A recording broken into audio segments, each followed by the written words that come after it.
এটা সম্ভবত ব্যাংক টাকা আছে, ঠিক আছে, এটা ভর্তি টাকা। ঠিক আছে, এটা পাওয়া গেছে একটা টাঙ্গের ভিতরে, পাওয়া গেছে একটা টাং আছে আর কি। আমরা দেখছি যে এখানে একটি এই টাকা রাখার যে ব্যাংক, সেটি পাওয়া গেছে।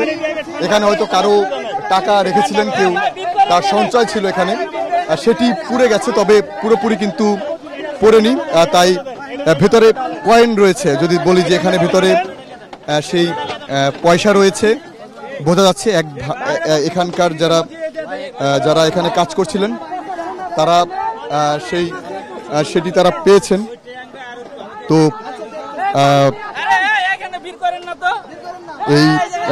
এই মাটির ব্যাংকে টাকা রয়েছে, হস্তান্তর করবে হয়তো যার এই মূল্যবান সঞ্চয় করা যে ব্যাংকটি রয়েছে। যে ফায়ার সার্ভিসে বলার পরে তারা তো কেন লেট করে আসে, তারা কেন তো দেরিতে আসলো? কুড়াতলি বাজারের পাশে যে লাগা আগুন, সেটি যেভাবে ছড়িয়ে পড়েছে পুরো বস্তিতে, ফায়ার সার্ভিসের পক্ষ থেকে যেটা জানানো হয়েছে পুরোপুরি আগুন নির্বাপনে রয়েছে। তবে এখানকার যারা রয়েছেন বা যাদের বসতবাড়ি পুড়ে গেছে তারা হয়তো এখনো চেষ্টা করে যাচ্ছেন যে ছোট ছোট যদি ফুলকে দেখা যায়।